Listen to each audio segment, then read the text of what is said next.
मांगीतुंगीचा plan करताय मग हा व्हिडिओ तुमच्यासाठीच आहे। मांगीतुंगीला नेमकं पोहोचायचं कसं हे जाणून घेण्यासाठी व्हिडिओ शेवटपर्यंत नक्की बघा। पोरांचा बऱ्याच दिवसाचा प्लॅनिंग चालू होता एखाद्या लांब चढाई असलेलं ठिकाण फिरायला जायचं। मग आम्ही 96 कोटी लोकांनी एकाच डोंगरावर मोक्ष मिळवला, ते ठिकाण म्हणजे मांगीतुंगीचा डोंगर निवडला। आता निघायच्या आधी तर भरपूर जण आम्हाला म्हणत होते आम्हाला यायचंय, पण वेळ आम्ही 4च जण निघालो। आता आम्ही 4च जण असल्यामुळे आम्ही 2च गाड्या सोबत घेतलेल्या होत्या। निघायच्या आधी मस्तपैकी गाडीला नारळ वगैरे फोडून घेतलं, मग गाडीच्या टाक्या फुल करून आम्ही मांगीतुंगीच्या दिशेने रवाना झालो। चांदवड मध्ये एंट्री केल्या डोंगर आड लाभलेल्या सूर्यनारायणाचं आम्हाला मस्तपैकी दर्शन झालं। सकाळ सकाळचा चांदवडच्या घाटामधला व्ह्यू एवढा खतरनाक होता ना, आम्हाला फोटो काढायला थांबावंच लागलं। आमच्या शावड्यांनी काही नवीनच आयफोन घेतला होता, मग आम्हाला फोटो काढायचं टेन्शनच नाही राहिलं नाही का। करंजाड मध्ये आल्यावर आम्हाला लई चहाची तलप लागली। कोणत्या ठिकाणी?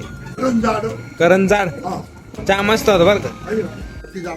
हा मग वरती जाऊन मग काय बाबाकडून चांगला सल्ला घेऊन आम्ही लगेच निघालो। ताराबाद मधून एंट्री केल्यानंतर तुम्हाला वरचा बोर्ड पाहिल्यानंतर सगळं क्लिअर होऊन जातं। मग काय आम्ही भिलवड मधून एंट्री करून अखेर मांगीतुंगीला येऊन पोहोचलो। एंट्री केल्या तुमच्याकडे जर बाईक असेल तुम्हाला 40 रुपयाचा एंट्री पास काढावा लागतो। ही तर फक्त सुरुवात होती। मांगीतुंगीला कसं आलो आम्ही, आमच्या बरोबर डोंगरावर नेमकं काय झालंय पार्ट 2 मध्ये नक्की बघू। तुम्ही पण मांगीतुंगीला येऊन गेला असाल तर कमेंट मध्ये नक्की सांगा। भेटूया पार्ट 2 मध्ये, तोपर्यंत रामकृष्ण हरी।